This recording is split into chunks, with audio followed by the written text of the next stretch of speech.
Of all the castles I have visited on the island of Sicily in Italy, the medieval marvel that is the Ursino castle was probably my favorite, and the largest.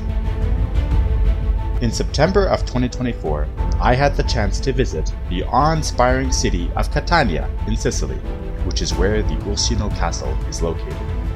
And I've got to say, the location is stunning and daunting. The city of Catania lies at the foot of the largest active volcano in Europe, Mount Etna, and right next to the Mediterranean Sea. Never mind the centuries of war and intrigue, this castle has also witnessed volcanic eruptions and earthquakes, such dramatic ones, in fact, that the castle seems almost to have moved. It was originally built on a cliff overlooking the sea, but over time, the eruptions and earthquakes changed the landscape, and today, as you can see, the castle sits in the middle of the modern city, a whole kilometer from the coastline. The Ursino castle has a fascinating history, and with this video, I will try to share some of the highlights. It took 11 years to build the castle, and it was built by the famous Holy Roman Emperor, Frederick II. It was finally finished in the year 1250, so over 750 years ago. However, this was a chaotic time in Sicilian history. Frederick's father was the one who had first claimed the kingdom of Sicily for his Hohenstaufen dynasty, but he had died when Frederick was very young.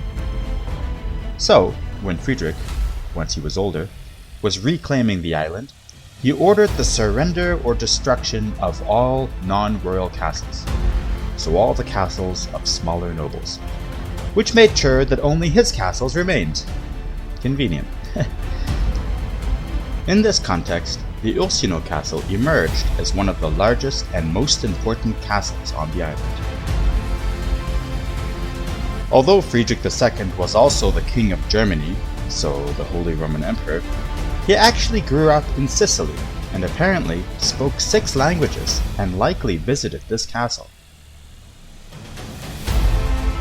One of the most dramatic moments in the Ursino castle's history happened during a famous rebellion, the Sicilian Vespers.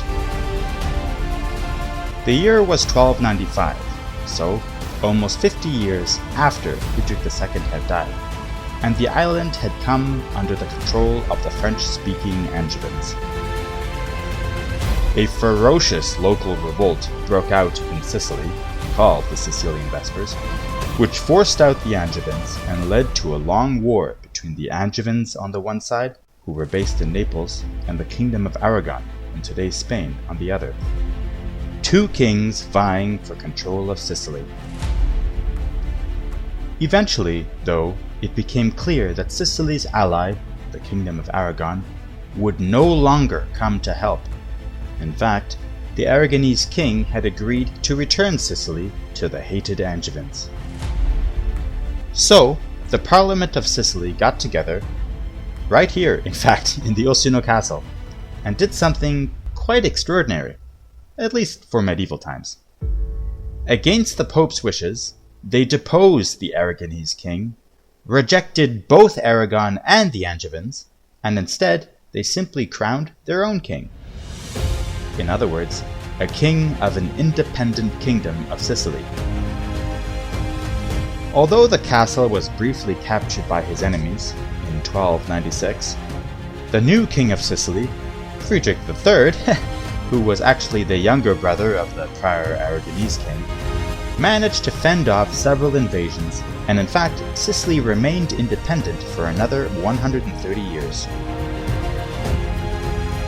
But not all was well in Sicily. Around 100 years after the Sicilian Vespers revolt that we've been talking about, so in 1392, the Ursino castle became the setting for a royal scandal. The Queen of Sicily, Maria, was kidnapped within the castle itself, as different feuding barons were fighting for her hand in marriage.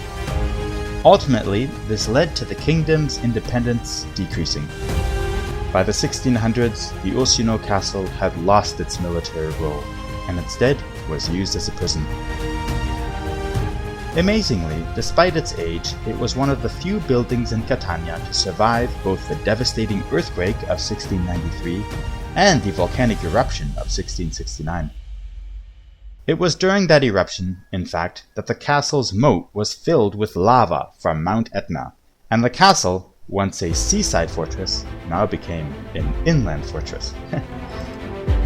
Finally, in 1932, the city of Catania acquired the castle, restoring and transforming it into a museum. Today, the museum has a great collection of local ancient artifacts, including some very rare Sicilian inscriptions, which is one of the languages that existed in Sicily before the Greeks arrived. Today, the castle continues to have a cultural impact. For example, I am fairly certain that the Sicilian castle design, in the popular online game Age of Empires 2, is inspired by the Ursino castle. Have a look for yourself. Whatever the case, if you're fond of medieval history, I would certainly recommend a visit to this majestic castle. I hope you enjoyed this video, and if so, please like, comment, and subscribe for more. Be well.